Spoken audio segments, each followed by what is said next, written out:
प्यारे विद्यार्थियों, हिंदी व्याकरण की कक्षा में आपका स्वागत है।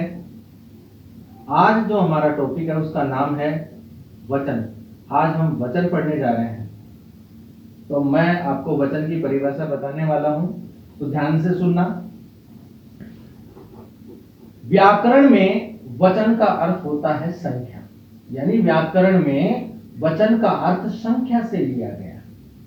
इसकी परिभाषा क्या बनती है कि शब्द के जिस रूप से किसी संख्या का बोध होता है वह वचन होता है। अन्य परिभाषा, दूसरी परिभाषा है, उसको समझने का प्रयास कीजिए।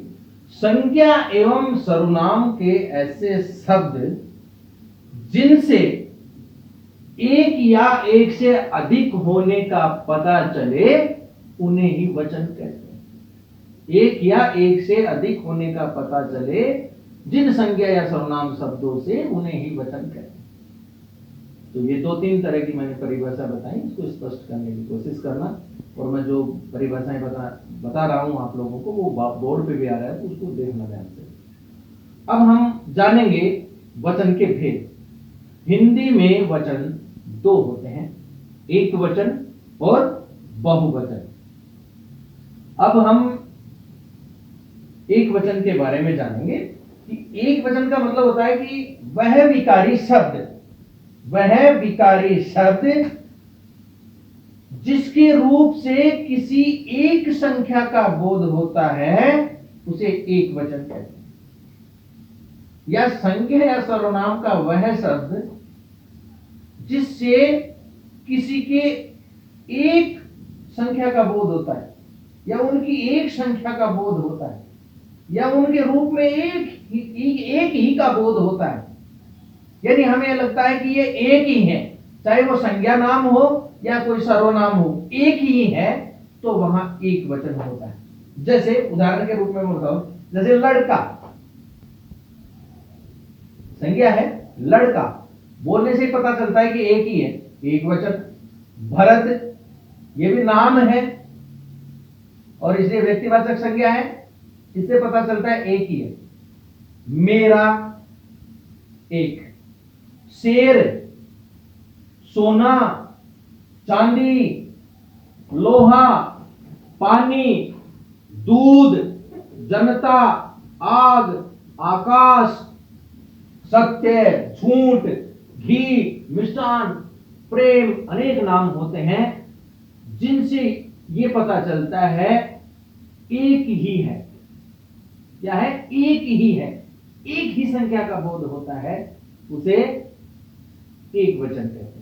इस तरह से बहुत से शब्द होते हैं जो हमें एक ही का बोध कराते हैं, एक ही संख्या का बोध कराते हैं, इसलिए वो एक वचन में आते हैं। उसके बाद आता है अगला भाग इसका वचन का, वो है बहुवचन। शब्द के जिस रूप से एक से अधिक वस्तुओं का पता चलता है या बोध होता है उन्हें बहुवचन कहते हैं। एक से अधिक, दो भी हो सकते हैं, तीन भी हो सकते हैं, चार भी हो सकते हैं, यानी एक से कितने भी ज्यादा हो वो बहुवचन की ही श्रेणी में आते हैं। एक से अधिक दो भी होंगे बहुवचन में ही आएंगे, यानी एक से अधिक जितने भी होंगे वो बहुवचन की श्रेणी में आएंगे। वो ऐसे शब्द होते हैं जो हमें इस बात का पता चला देते हैं कि ये एक से अधिक है, दो भी हैं, तीन भी हैं, चार भी हैं, कितने भी हो सकते हैं। तो वो निश्चित शब्द होते हैं। जैसे मैं आपको बताता हूं, लड़के, दो को भी लड़के बोलेंगे, चार को भी लड़के बोलेंगे, पांच को भी लड़के बोलेंगे, तो ये शब्द बहुवचन के लिए प्रयोग में होता है। जैसे पत्ते, अब पेड़ के सारे पत्तों के लिए भी पत्ते शब्द ही काम में लिया जाता है, दो के लिए भी पत्ते ही काम में लिया जाता है। लेकिन अगर एक हो, एक वचन में इस पत्ते को बोलेंगे तो पत्ता बोलेंगे। क्या बोलेंगे बच्चों? पत्ता बोलेंगे। बहुवचन होते हैं पत्ते। अब दो भी हो सकते हैं, तीन भी हो सकते हैं, कितने भी हो सकते हैं, यानी एक से अधिक जिनसे पता चलता है कि ये एक से अधिक है वही बहुवचन है। लड़के, पत्ते, घोड़े, कमरे, बातें, तिथियां आदि अनेक शब्द होते हैं जिनसे ये पता चलता है कि एक से अधिक है। तो जो एक से अधिक का पता बताते हैं उन्हें बहुवचन कहते हैं। अब हम कुछ महत्वपूर्ण बातें जानेंगे कि कुछ ऐसे शब्द हिंदी में प्रयोग में आते हैं जो या तो हमेशा एक वचन के रूप में होते हैं या बहुवचन के रूप में होते हैं। तो हम जानेंगे कि कुछ ऐसे शब्द होते हैं जो हमेशा बहुवचन में ही प्रयोग में लिए जाते हैं उनके बारे में हम जानेंगे। जैसे दर्शन, दर्शन शब्द है, माता के दर्शन हो गए, तो वाक्य बनाएंगे माता के दर्शन हो गए। तो दर्शन शब्द से ऐसा लगता है कि बहुवचन का प्रयोग कर रहे हैं, दर्शन हो गए, दर्शन हो गया ये नहीं बोलेंगे, एक वचन में नहीं बोलेंगे, दर्शन हो गए ये शब्द बहुवचन में ही काम आएगा। हस्ताक्षर, आप अपने हस्ताक्षर कर दीजिए, अपने शब्द काम में लिया हमने, अपने। हस्ताक्षर के लिए क्या शब्द काम में लिया? अपने। क्यों? क्योंकि ये बहुवचन में है। अगर एक वचन में होता तो अपना हस्ताक्षर कर दो, तो ये वाक्य गलत हो जाता है। हस्ताक्षर हमेशा बहुवचन के रूप में ही प्रयोग में होता है। फिर आता है प्राण, शरीर में प्राण, आत्मा, आत्मा के लिए प्राण कहा गया है। वाक्य बनाते हैं कि उसके प्राण पखेरु उड़ गए, उसके प्राण पखेरु उड़ गए। तो देखो गए, गया नहीं, गए, बहुवचन के रूप में काम में लिया। और प्राण के अलावा भाग्य, ये भाग्य शब्द है, ये भी हमेशा बहुवचन के रूप में काम में आता है। आदरणीय बहुवचन के रूप में काम में आता है। आप, दाम, समाचार, बाल, लोग, हालचाल आदि अनेक ऐसे और भी शब्द हैं ऐसे जो आप आगे जानते जाएंगे, आगे की कक्षाओं में जानेंगे, जो हमेशा बहुवचन में ही काम में आते हैं। आंसू, आंख का आंसू होता है, वो हमेशा बहुवचन में काम आता है। ऐसे नहीं होता आंसू आ गया, वो अगर हम बोलते भी हैं तो वो गलत है, वाक्य गलत है। हमेशा बोला जाएगा आंसू आ गए, चाहे वो एक ही हो। तो इस तरह से बहुत सारे ऐसे शब्द हैं हिंदी में जो हमेशा बहुवचन में ही प्रयोग में लिए जाते हैं, वो एक वचन में काम में नहीं आते। दूसरी महत्वपूर्ण बात आपको बताने जा रहा हूं, बहुत से पुल्लिंग शब्द के रूप होते हैं जो एक वचन और बहुवचन दोनों में एक ही रूप में काम में आते हैं। एक वचन में भी उनको वैसे की वैसे काम में लेते हैं, उनमें कोई बदलाव नहीं होता, और बहुवचन में भी वैसे के वैसे काम में आते हैं। जैसे बाबा, जैसे किसी संज्ञा शब्द का नाम, जब व्यक्तिवाचक संज्ञा का वाक्य बना लेते हैं कि राम का बाबा आ गया, तो राम का बाबा आ गया, ये शब्द, ये वाक्य सही है। राम के बाबा आ गए, ये भी सही है बहुवचन में। एक बाबा आ गया, बहुत सारे बाबा आ गए, एक बाबा आगे आ जाओ, सारे बाबा आगे आ जाओ, ऐसे शब्द काम में लेते हो। तो जो बाबा शब्द है वो एक वचन में भी ऐसे कैसे काम आ जाता है और बहुवचन में भी।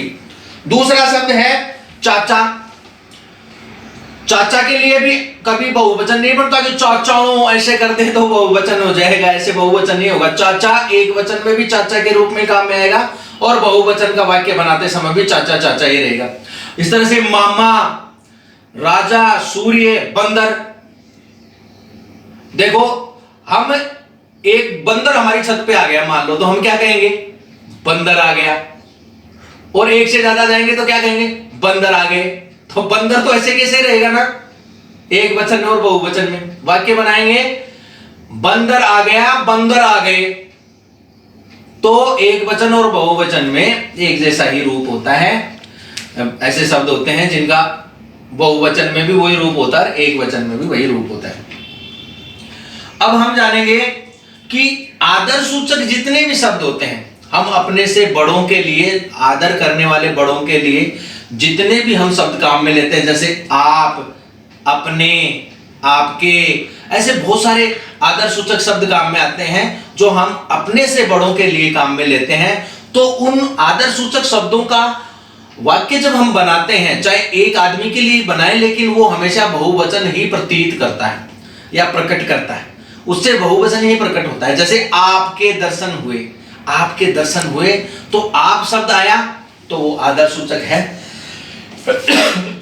तो इससे पता चलता है कि आदर सूचक शब्द हमेशा बहुवचन में प्रयोग में आते हैं। दूसरी बात, एक बात ध्यान रखने की बात है बच्चों, कि जितने भी महापुरुष हैं उनको लेकर के, उनके नाम को लेकर के हम कोई भी वाक्य बनाएं, हमेशा बहुवचन में बनेगा। ये भी याद रखने की बातें हैं। अब हम जानेंगे, जैसे मैं एक उदाहरण बोल के बता दूं, गांधी जी हमारे पूज्य थे। गांधी जी हमारे, हमारा नहीं, हमारे पूज्य थे। तो गांधी जी महापुरुषों की श्रेणी में आते हैं, तो और भी महापुरुषों की श्रेणी में आते हैं। रविंद्रनाथ ठाकुर बहुत अच्छे इंसान थे, तो बहुवचन में काम में लिया हमने। तो महापुरुषों के नाम भी हमेशा बहुवचन में ही आते हैं, ये ध्यान रखने की बात है। अब हम जानेंगे कि हाँ, एक चीज और मैं बताना भूल गया कि कुछ एकाध शब्द ऐसे हैं जिनको एक वचन के साथ जोड़ने पर बहुवचन का रूप प्रतीत होता है। एक वचन के साथ, जैसे वो कौन कौन से ऐसे शब्द हैं जिनको एक वचन के साथ जोड़ देने पर बहुवचन प्रतीत होता है। जैसे मैं आपको बताता हूं, समूह है, याद रखना, समूह है, समुदाय, गण, जन, वृंद, मंडली, ऐसे शब्द होते हैं जिनको एक वचन जो शब्द होता है उसके साथ जोड़ने पर बहुवचन प्रतीत होते हैं। जैसे मैं आपको बताता हूं उदाहरण, छात्र समुदाय। अब छात्र के साथ समुदाय जोड़ दिया, छात्र तो एक वचन प्रकट करता है, लेकिन समुदाय जोड़ देने पर बहुत सारे छात्रों की श्रेणी बन जाती है, तो यहां पर बहुवचन प्रकट हो गया। विद्यार्थी गण, विद्यार्थी तो अपने आप में एक वचन है, लेकिन उसके साथ गण लगाते ही बहुवचन प्रकट हो जाता है। संत, संत शब्द एक वचन प्रकट करता है, लेकिन उसके साथ जन लगा देते हैं, संत जन, तो वह बहुवचन प्रकट करता है। सज्जन एक वचन प्रकट करता है, लेकिन सज्जन के साथ वृंद लगा देते हैं तो बहुवचन बन जाता है। ठीक है, जैसे वृद्ध, वृद्ध बोला, एक बुढ़ा व्यक्ति के लिए हमने बोला वृद्ध, तो वह एक वचन प्रकट करता है, लेकिन जैसे उसके साथ मंडली लगा देते हैं तो वृद्ध मंडली बहुवचन प्रकट करते हैं। अब हम जानेंगे कुछ नियम बनाए हुए हैं कि जो हम वचन परिवर्तन, एक वचन से बहुवचन हम बनाते हैं, उसके कुछ नियम बने हुए हैं। उन नियमों को मैं बताने जा रहा हूं, ध्यान से सुनना और बोर्ड पे लगातार देखते रहना। पहला जो नियम है एक वचन से बहुवचन बनाने का, वो क्या है कि शब्द के अंत में आए आ, शब्द के अंत में आए आ को ए में बदलकर एक वचन से बहुवचन बनाया जा सकता है। जैसे लड़का, आ गया, लड़के, ए लगा दिया अंत में, लड़का, लड़के, खिलौना, खिलौने, कमरा, कमरे, बस्ता, बस्ते, चीता, चीते, कुत्ता, कुत्ते, घोड़ा, घोड़े आदि।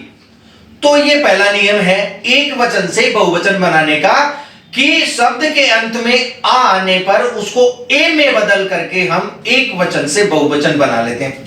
फिर दूसरा नियम है शब्द के अंत में ए आए, उसको ए में बदलकर एक वचन से बहुवचन बनाया जा सकता है ए आने पर। जैसे मालिन, ए आया, मालिने, रात, रातें, ग्वालिन, ग्वालिने, बात, बातें, पुस्तक, पुस्तकें आदि। ऐसा बहुत सारे शब्द हैं जो ए को ए बना करके हम एक वचन से बहुवचन बना लेते हैं। अगला नियम है, बता रहा हूं मैं आपको, शब्द के अंत में आ, छोटी ई और बड़ी ई के साथ ए के ऊपर चंद्र बिंदु, ए और आ के ऊपर चंद्र बिंदु जोड़कर बहुवचन बनाए जा सकते हैं। जैसे कविता, कविताएं, कथा, कथाएं, नदी, नदियां, रीति, रीतियां, डिबिया, डिबिया, डिबियां, गुड़िया, गुड़ियां, चिड़िया, चिड़िया। इस तरह से चंद्र बिंदु लगा करके हम जो है एक वचन से बहुवचन बना देते हैं। उसके बाद अगला जो नियम है वो है, ध्यान से देखना, शब्द के अंत में ए के साथ ओ जोड़कर बहुवचन बनाया जा सकता है। ए के साथ ओ जोड़कर बहुवचन बनाया जा सकता है। जैसे बैलों ने, सॉरी, बेल ने, तो हम करेंगे बैलों ने, गाय ने, गायों ने, तो गाय ए आया और गायों ओ लगा दिया, ए को ओ बना करके भी हम एक वचन से बहुवचन बना लेते हैं। उसके बाद आता है अगला नियम, जो शब्द के अंत में आ के स्थान पर ओ, आ के स्थान पर ओ जोड़ करके बहुवचन बनाया जा सकता है।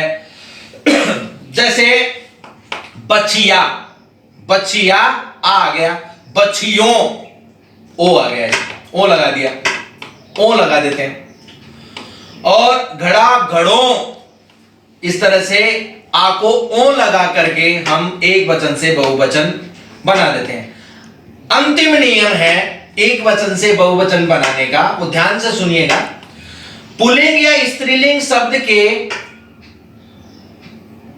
बड़े ऊ, ये एक स्वर है ऊ, बड़ा ऊ, और दीर्घ स्वर है, इसको ऋस्व स्वर, इसी का ऋस्व, बड़े ऊ का ऋस्व स्वर छोटा ऊ होता है, बड़े ऊ का ऋस्व स्वर छोटा ऊ होता है, ये दीर्घ स्वर होता है बड़ा ऊ। तो छोटा ऊ इसका कौन सा, छोटा ऊ हो गया इसका ऋस्व स्वर। तो बड़े ऊ को छोटे ऊ में बदलने के बाद हम जो है शब्द के अंत में ओ जोड़ देते हैं और बहुवचन बना लेते हैं। जैसे भालू ने, अब देखो ध्यान से सुना, भालू ने, तो भालू में बड़े ऊ की मात्रा है। फिर हम क्या करेंगे, भालू में बड़े ऊ की मात्रा है शब्द के अंत में, तो हम इसको सबसे पहले तो इसका ऋस्व स्वर करेंगे, ऊ का, बड़े ऊ का छोटा ऊ कर दिया भालू, और फिर साथ में ओ लगा दिया ओ, भालुओं, भालुओं ने, छोट। तो ये ध्यान रखने की बातें हैं कि बड़े ऊ के साथ जो है, जो दीर्घ स्वर होता है वो ऋस्व स्वर में बदल जाता है, और फिर अंत में ओ लगा करके हम एक वचन से बहुवचन बना लेते हैं। जैसे भालू, भालुओं, इस तरह से बन जाता है। तो आज की कक्षा में बच्चों इतना ही। आज हमने वचन पढ़े, इसको ध्यान पूर्वक जो है, इसकी पीडीएफ फाइल जो है मैं अपलोड कर दूंगा, तो ध्यान पूर्वक इसका होमवर्क अपनी नोटबुक में करना, और चैनल को सब्सक्राइब करना न भूलें, लाइक करना न भूलें। और एक बात और ध्यान दें कि आपके पास मेरे जो है पर्सनल व्हाट्सएप नंबर भी गए हुए हैं, ग्रुप में भेजा था आप लोगों के पास, सबके पास, तो आप अपना होमवर्क भी चेक करवाएं, क्योंकि काफी बच्चे चेक करवा रहे हैं, काफी नहीं करवा रहे हैं। तो आप सभी से निवेदन है कि आप अपने होमवर्क की जो नोटबुक है उसके पेज की फोटो जो है मेरे व्हाट्सएप पे भेजें, ताकि मैं देख सकूं कि आपने कोई गलती तो नहीं की या कितनी सुंदर राइटिंग में कर रहे हैं। मैं एक जो है एक चैप्टर इसका भी बनाऊंगा कि हम हमारी हिंदी की राइटिंग को और अधिक सुंदर कैसे बना सकते हैं। ये सभी बच्चों के लिए महत्वपूर्ण होगा। तो मैं बताऊंगा आप लोगों को कि अपनी हस्तकला को, हस्तलेखन को किस तरह से सुंदर बनाया जा सकता है। ये हम अगली क्लास के बाद लिए छोड़ देते हैं, अगली क्लास में ये बात करेंगे। और आज का जो है टॉपिक इतना ही। धन्यवाद।